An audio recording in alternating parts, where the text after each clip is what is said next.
with Gaia Force Gaming. Where my face cam go? There it is. Alright, we're here to talk about a deck. I didn't do quite as well in this Ultimate Cup as before, but I did just want to play a deck that I hadn't played in the other ones, and I went with one that I didn't get a practice at all. So I played a couple games with Ben the night before the Ultimate Cup, just to get kind of a feel for how the deck plays.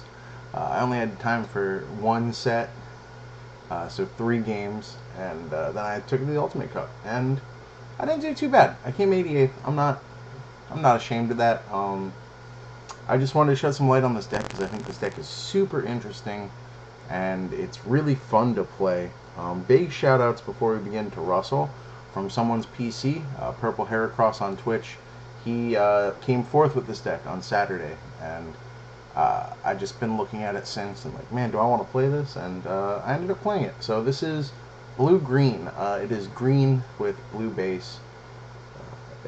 It's really cool. So your green gives you a lot of like aggression and strong plays, and then the blue helps you kind of control the flow of games. Now that I've played it through, 8 rounds, there are a couple things that I may change if I want to play this moving forward. We are at the end of the format, so who knows.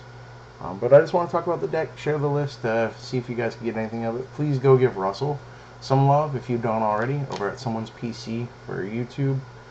Purple Heracross at Twitch, and he's a great player. He's a big thinker in this game, and I like a lot of his takes on deck building. So to start, always the eggs. We have our 4 Upamon and 1 Wanyanmon. Wanyanmon actually came up so much, and people were just not ready for my floodgates to swing over theirs. That's really the biggest thing, and it was very, very strong. Upamon obviously to draw, because you have the blue eggs. We're playing blue rookies. We got 4 clam, obviously, and 4 watermelon. So no gaining memory, no reducing Digivolution costs. You guys know why this is strong. You guys have played against blue hybrid.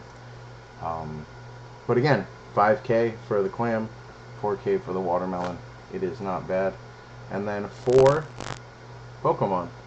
Most decks I don't like 4 Pokemon. In this deck it is needed, and we'll get to that soon, because your rookies are your Tamers are your rookies as far as your like evolution lines go.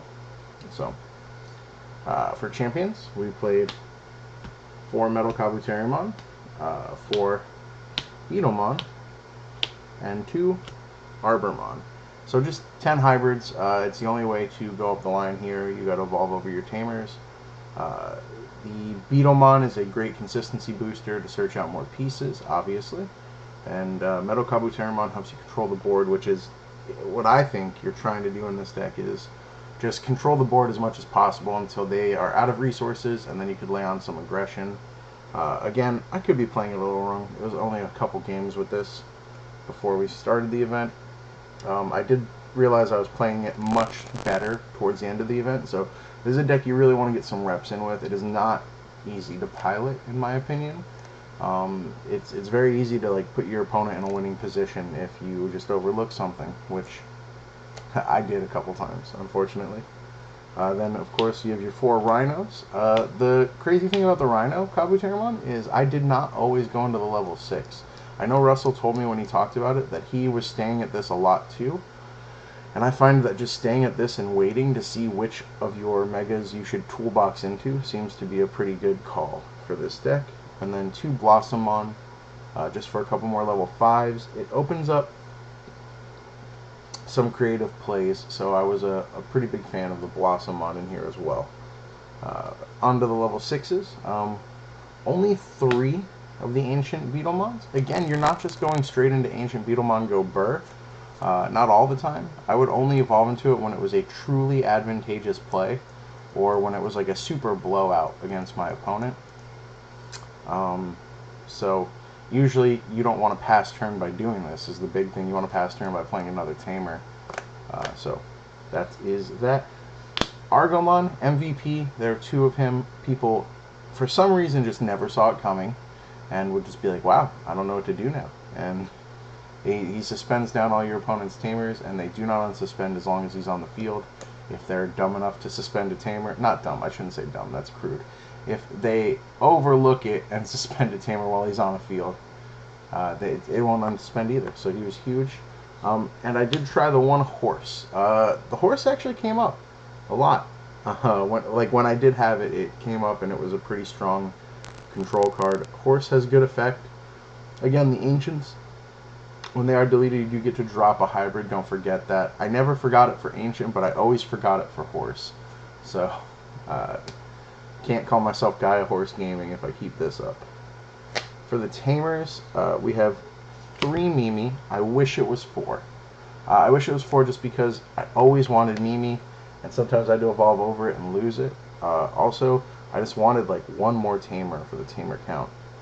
4 of your boy, JP himself. He's amazing. He's cracked. He makes this deck really strong. He's good. Evolving over him for 1 is great. And then 3 Izzy, the BT1 Izzy.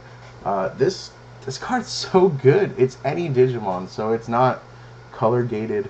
So when you go into your Rhino, you spend 2 memory to go into Rhino.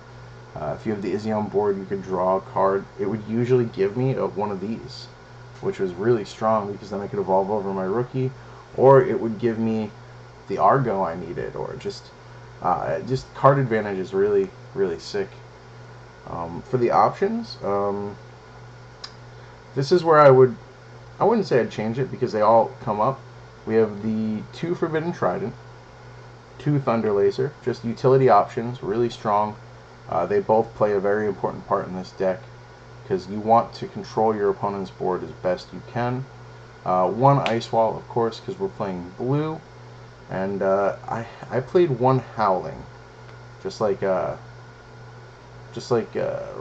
Russell did. I think this barely came up. I think I would drop this for a 4th Mimi moving forward, just to have just that guaranteed memory Tamer as often as possible, and also just another Tamer, because there were games where I just did not see green Tamers, and I just had to slam 1 of these to start, doing anything. But this was the deck I played. I had a lot of fun with it. Round 1, I played against David Lee, Krajit on Discord. He plays in the GFG events. He's a very strong player, based in Cali. He was playing the Bond of Bravery Yellow Hybrid deck. I really love that deck. I seem to be playing it in round 1 like every Ultimate Cup, but it's a really cool deck. I ended up getting the win against him. Round 2, I played against Alice, the Battle Professor. She was playing Blue Hybrid, and we had a great set of 3. I ended up pulling the win out against her. Round 3, I played against Noah K. His Discord name was Noah K. And he was playing Blue Hybrid. We had another close set of 3. He ended up taking it 2-1, so I was now 2-1 in the event. Round 4, I played against William. Discord name Eek. Just a lot of E's and a K. He was playing Purple Rush, and I did end up getting it against him. So we're feeling good. We're 4 rounds in. We're 3-1. It's not bad. And then just had some back-to-back. I played against Rock Heat Flash. He was playing X Antibody, and man, Zubagon punches stuck to this man like nobody's business. I ended up losing every turn. He had like the full stack with Zubagon punch, and would just keep rebooting with blocker, and it was just too much for my little bugs to handle. So he got that against me in round 5. In round 6, I played against Mr. Blue Jam Jonathan. I believe he top 16. He was up top somewhere, maybe top 32. Congrats on your finish. I know I saw your name way above mine. And I lost to him. He was playing Cherubimon. Very, very strong deck, very good player. Then round 7, I played against Michael. His Discord name was Demon. He was playing Cherubi, so I got to run it back, and I did end up winning that matchup. And then in what ended up being the final round, I played Zenitsu himself. So he was playing Blue Hybrid, and I ended up taking that game. Yeah, I mean, this deck is a competitor. I think it does pretty well against Blue Hybrid. I'm used to having a really good matchup against things that aren't Blue Hybrid and a bad one against Blue Hybrid. So it was a weird difference for me. This deck is a very thinky deck.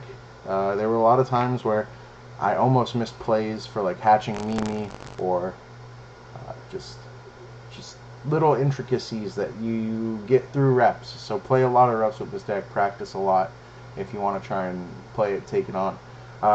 Between Russell playing this and then one of my locals picking up a very similar, not a different list, but very similar type of deck, which I might have a gameplay video coming up about it. I just wanted to give this a try. It looks like a lot of fun, and I had a blast. So, came 88th, Ultimate Cup. Again, it's not always about coming way up top. I tried a new deck, and I did pretty good with it. And, yeah. Again, join the Discord, plan our events, go give someone's PC some love on YouTube if you aren't already a subscriber. I know they're huge from the Pokemon scene. And stay tuned for more GFG content. I'm trying to churn out some more content for you guys. I hope you guys like it. I hope you appreciate it. I hope you guys are getting something out of it. So, I'll see you guys later. Love you. Bye.